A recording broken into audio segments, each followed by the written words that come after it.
दर्शकों नमस्कार, आप सभी का एक बार फिर से स्वागत है। चुनावी संदेश के माध्यम से चुनावी संवाद के रूप में एक बड़ा लाइव शो यहाँ पर चल रहा है। डिबेट शो भी है, टॉक शो भी है और इसमें हमारे तमाम अतिथि यहाँ पर उपस्थित हैं। आप सभी का बहुत बहुत स्वागत है और मेरे मित्र अभिज्ञान जी भी इस शो में शामिल हैं, उनका भी बहुत बहुत स्वागत करते हैं। और हम कहना चाहेंगे कि दर्शकों, चुनाव तो आते हैं चले जाते हैं, चुनाव आते हैं चले जाते हैं, बस जनता के सपनों की रेल चलती रहती है। पार्टियां जीत जाती हैं लेकिन जनता को वही रेल, वही सड़क, वही धूल मिलती है। अभी तो पोस्टर बड़े बड़े हैं, वादे भी ऊंचे हैं, लेकिन कहीं ना कहीं हकीकत छोटी है।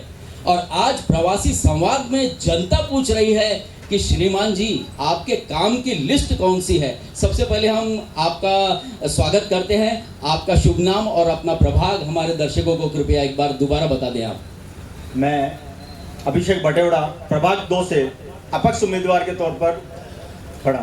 जी, बहुत बहुत स्वागत है। हमने सुना है कि इसके पहले काफ़ी आपने समाज में काम किया है और लोग आपको यहाँ तक भी जानते थे कि आपने बीजेपी के लिए भी बहुत सारा वर्क किया हुआ है, लेकिन अब आप यहाँ पर उतर चुके हैं एक निर्दलीय उम्मीदवार के रूप में। तो आपको क्या लगता है कि ये जो आप चुनाव चिन्ह लेकर उतरे हैं, ये कितना प्रभावशाली होने वाला है इस चुनाव में?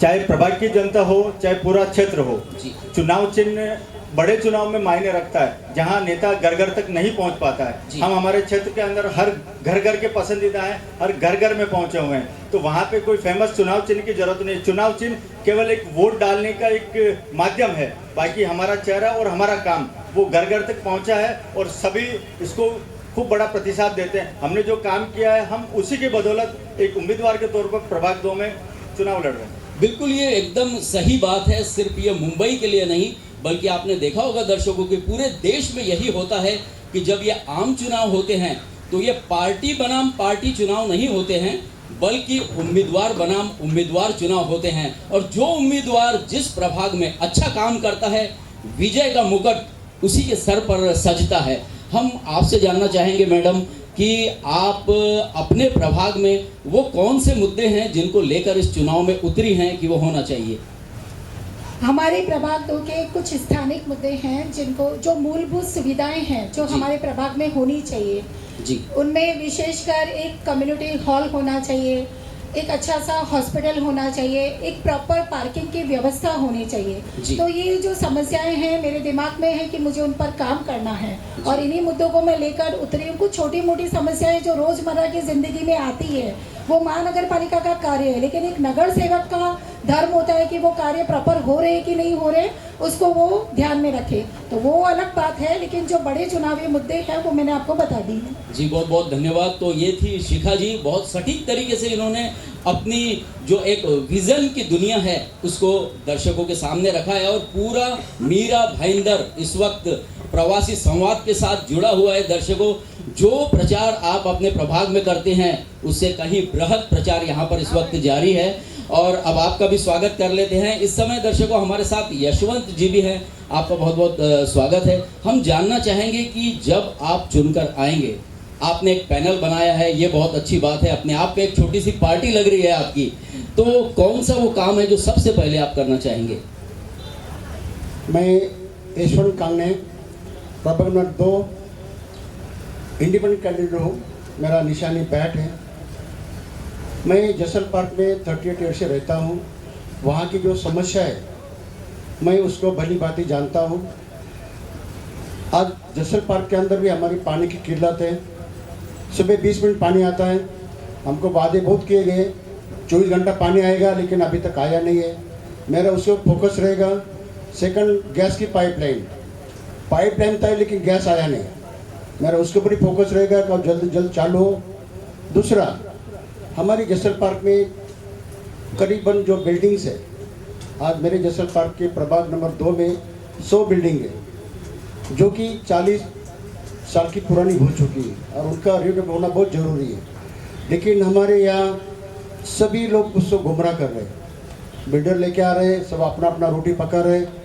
मेरा एक सभी से निवेदन है, हम सब मिलके जसल पार्क को लाइक एक हीरानंदनी कॉलोनी जैसा बनाना चाहते हैं।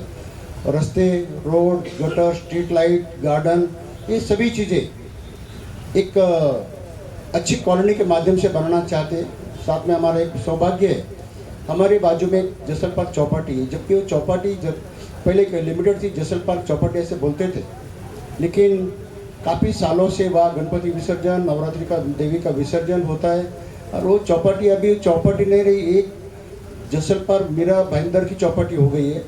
तो उसका भी विकास होना चाहिए, उसको भी मालूम है। जैसा घोड़बंदर रोड पे जो चौपाटी बनी है, जो प्रताप सरनाईक बना है, उसी माध्यम से, उसी धरती से ये चौपाटी का विकास होना चाहिए। वहाँ जेटी बनना चाहिए। जो बाजू में कोलीवाड़ा है, कोलीवाड़ा की भी कल मैं उसी वार्ड में गया था, उनकी भी समस्या है। इतने साल हो गए लेकिन वहाँ जेटी बना नहीं। मैं कल उनको भी आश्वासन दिया कि भाई मैं आने के बाद वहाँ जेटी बनने का प्रयास करूँगा। साथ ही हमारे जसल पार्क के अंदर आने के लिए मालूम एकदम नैरो रोड है। जाने के लिए हम लोग अगर काश्मीर जाने का है तो कम से कम आधा से पौना घंटा लगता है। तो मेरा ये भी कोशिश रहेगा कोस्टल रोड जो रुका हुआ है जितना जल्दी हो सके उतना चालू हो जाए, ताकि हम लोग की जो समस्या है वो दूर हो जाए। बहुत बहुत धन्यवाद। और ये बहुत ही अच्छी आपने पूरी योजना बताई है। और हम और अभिज्ञान जब अक्सर चलते हैं रास्तों पर तो बहुत तमाम चीज़ें देखते रहते हैं दर्शकों। कहीं ट्रैफिक की समस्या होती है तो कहीं सड़कों पर गड्ढे का हम जिक्र करते रहते हैं। अभिज्ञान जी, जैसे कि हम लोग वहाँ पर गोल्डन नेस्ट के पास जब थे तब आपने कहा कि ये गड्ढा कई बार इतना विशाल बन गया है कि एक्सीडेंट हो जाते हैं, बाइक पलट जाती है। कई बार आपके साथ भी ये हादसा हुआ है। तो आप रोड के बारे में जो है उसके बारे में क्या पूछना चाहेंगे इनसे?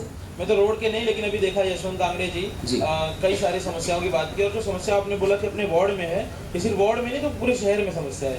और इसका समाधान अगर आप चुन के आते हैं जनता द्वारा तो इसमें समाधान के लिए आप हाउस में आवाज़ जरूर उठाइएगा। लेकिन जिस तरह मैं देख रहा हूँ कि आप तीनों ने अपक्ष के तौर पर उम्मीदवारी ली है और एक ही पैनल एक साथ बनाए हैं और तीनों ही भाजपा में थे। अचानक ऐसा क्या आया कि आप लोग तीनों भाजपा से बगावत कर लिए? यशवंत जी। मैं जब प्रभाग नंबर 2 यहाँ कांग्रेस का गढ़ था, यहाँ बीजेपी का नामो निशान नहीं था, उस प्रभाग में मैंने शुरुआत की जब नजर में तो मेरे पास हम लोग 3 लोग थे।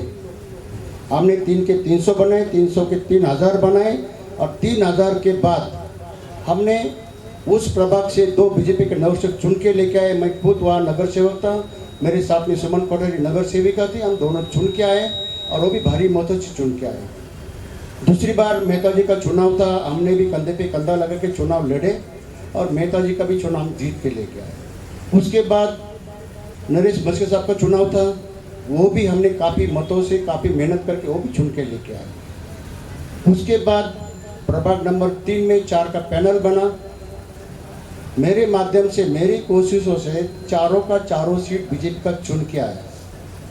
फिर वापस मेहता जी का चुनाव आया, उस टाइम भी मेहता जी को हमने भारी मतों से चुन के दिया।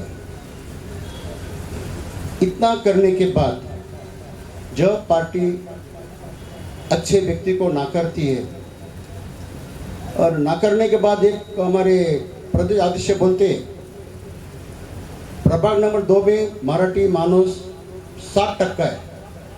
अगर मराठी माणूस 7% है तो मराठी माणूस को वहाँ से चुन के लोगों ने क्यों दिया, ये भी मेरा क्वेश्चन है। और एक बार नहीं, मुझे 2 बार चुन के दिया। पहली बार मुझे चुन के दिया, दूसरी बार मैं मिसेस को चुन के दिया। अगर 7% मराठी है, हम अल्पसंख्यक नहीं है, हमारी ताकत है।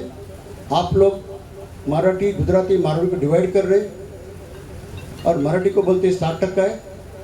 वहाँ उत्तर भारतीयों का बहुबुला है। अरे उत्तर भारतीय मेरे दोस्त है, मारवाड़ी मेरे दोस्त है, गुजराती मेरे दोस्त है, बंगाली मेरे दोस्त है, इसलिए तो मुझे चुन के दिया।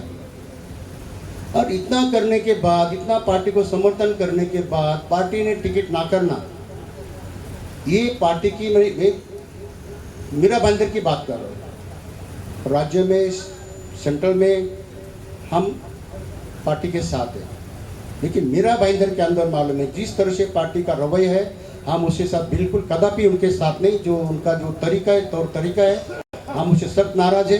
इसलिए हमने इंडिपेंडेंट पैनल बनाया, इंडिपेंडेंट हम लोग लड़ रहे हैं और हमारी कोशिश रहेगी कि हम जीत के आएंगे।